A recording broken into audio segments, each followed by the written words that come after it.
Yo, sepertinya udah jam 11. Ini tergantung sama teman-teman semua. Apakah mau dilanjut setengah jam lagi tanggung, atau nanti mau dilanjut setengah jam lagi waktu TTM juga boleh.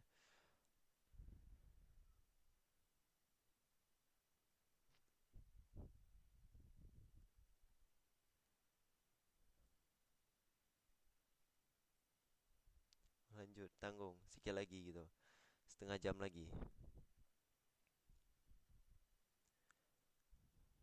Hmm,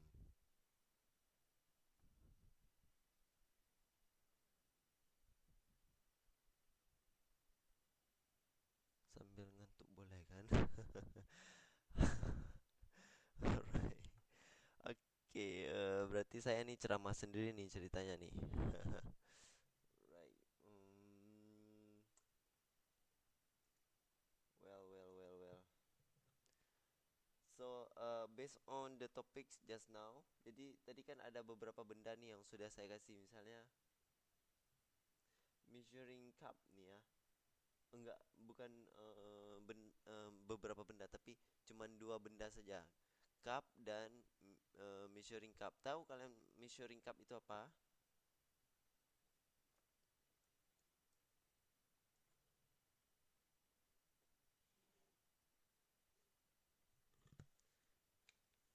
Apakah itu measuring cup?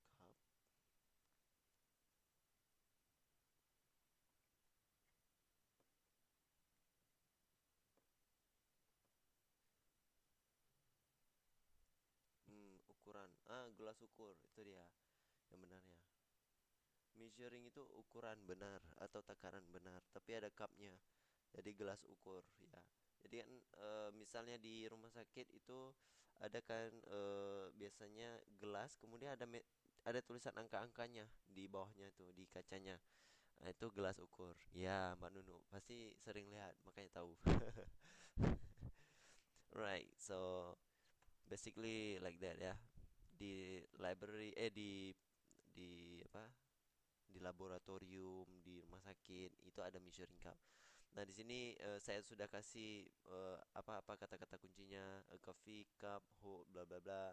A measuring cup is usually made of glass, bla bla bla. Ini udah ada sentence-nya, sebenarnya udah ada nih. Tinggal kalian arrange aja sentence-nya itu ke dalam kalimat. Nah, jadi ini kalimatnya di arrange satu satu dua, atau nanti practice time-nya kita bawa ke kelas saja nih ya. Nanti di hari Minggu insyaallah. Jadi ini saya coba print kita itu. Hah? Ma- Maksud. Alright. Maunya ya. Maunya itu kelas kita itu pagi ya. So, dan masih segar-segarnya. So, kita bisa practice time. But like right now it's not really good. Dengan keadaan capek. First, this is the ya ini bisa kita bahas ya. Maksudnya ini adalah salah satu kelemahan kita memiliki kelas malam yang sampai saat ini udah jam 11 malam kita masih belajar sesuatu yang masih, ya Allah, sesuatu yang berat ini ya. Ya, lain sama Mas Tiara. Mas Tiara, apa tuh? Oh, Miss. Oh. Ya iyalah, itu perempuan. Kalian mau dengar suara perempuan yang Mas Farihal tuh, itu aja nggak komen-komen tuh. Dia aja Mas Farihal.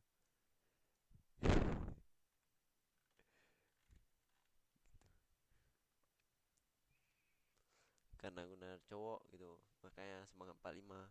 Tapi coba cewek pasti nggak nggak nggak apain. Ah, right. Ayo kita fokus. Yes. I also, right. So basically, I will bring this into the classroom ya next time, insyaallah. So ya, kalian nanti ini sebagai gambaran aja ya. Nanti kalian bisa pilih pattern satu atau pattern 2. Pattern satu sama pattern 2 udah saya jelaskan tadi. Nanti akan saya bersihkan PPT-nya ini lagi dan akan saya upload ke grup kita. Insyaallah hari Senin atau hari Selasa, insyaallah ya. Mudah-mudahan nggak terlambat. Kemudian additional practice. Ini practice lagi. Saya memang sengaja kasih kalian itu untuk practice writing, tapi I cannot force you. Right now I cannot force you. You know, it's really difficult. You will not you will not write anything. Believe me, you will not write anything. Uh, just keep it contrast. Ya, tadi kita berbicara tentang ya, ini udah mulai masuk kontras ya. Tadi kita berbicara tentang compare, membandingkan. Tapi sekarang kita membicarakan kontras. Saya ulang lagi, kontras itu adalah apa? Adalah apa? Ayo.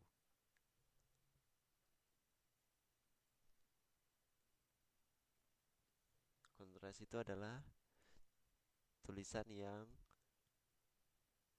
ayo, apa? Differences. Ya, good. Oke, itu maknanya masih masih dibaca di sini ya.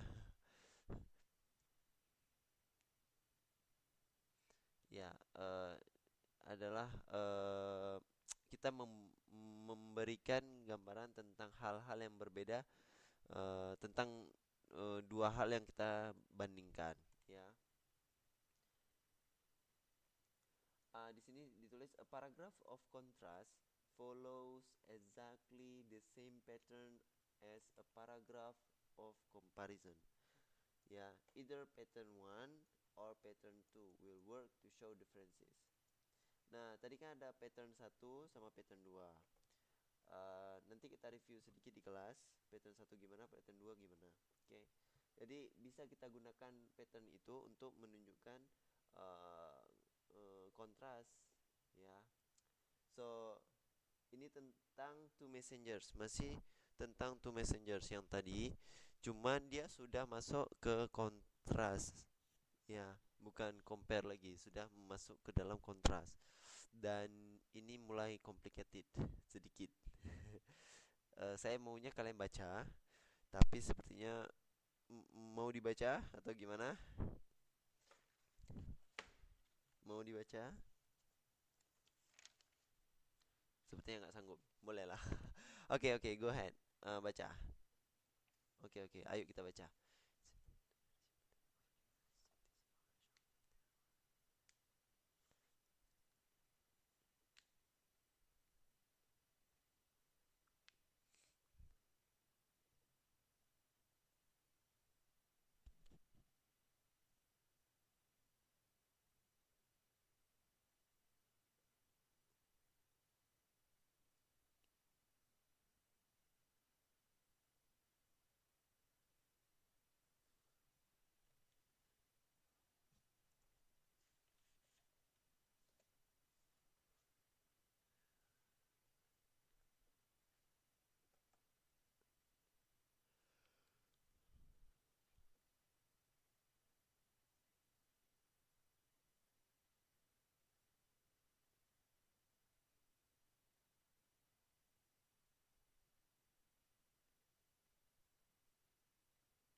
Sudah?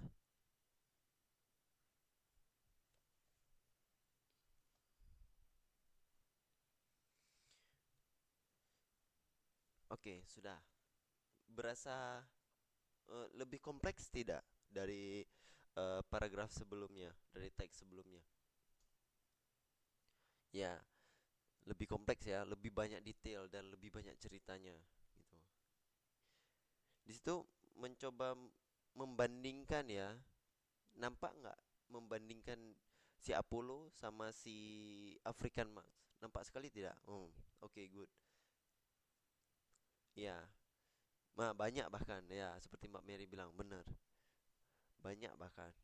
Ya, so this is how contrast look like. Ya, ya, ini adalah bagaimana teks kontras yang hanya fokus di kontras saja dengan topik yang sama, dengan hanya membandingkan dua hal yang sama kayak tadi Apollo sama si Max itu doang, tapi bisa kita tulis dengan tiga tipe sekarang. Yang tadi tipe pertama, tipe kedua. Tapi tipe pertama dan kedua itu kan tentang apa namanya? Tentang kontras, ya kan? Sorry, tentang compare, ya. Nah, ini kira-kira tipe yang keberapa? Yuk kita lihat dulu. Ini saya lupa tipe berapa nih. Ini sepertinya tipe kedua dia pakai. Ya. Uh, it's okay. Jangan fokus di tipe dulu. Yang penting kalian dapat feeling untuk membedakan sesuatu itu dengan menunjukkan hal yang sama dapat ya. Dan kira-kira seperti itulah pola penulisan compare dan kontras ya. So di sini again saya mau kasih transitions word ya. Di sini ada although transitions word in contrasting.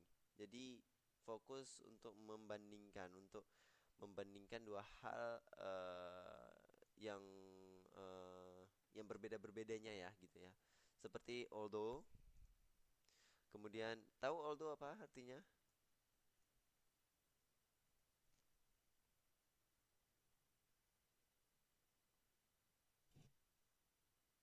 Ya, meskipun correct. But pasti kalian udah tahu. Tetapi kemudian despite, tahu artinya apa despite?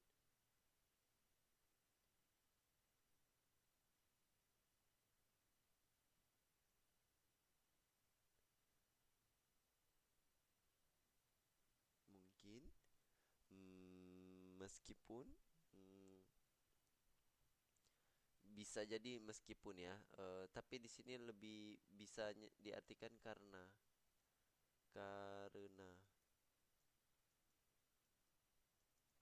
despite of, nanti ada despite of, in spite of ya, despite of bla bla bla, karena bla bla bla bla gitu. Tapi dia penggunaannya itu di awal kalimat. Ini nanti kalian belajar di structure kalau ada dibahas. Tapi kalau nggak dibahas ya kalian lihat di Google ya. Memang agak sedikit rumit penggunaan despite sama in spite of. Ini sama-sama artinya karena. Saya sendiri masih belum pandai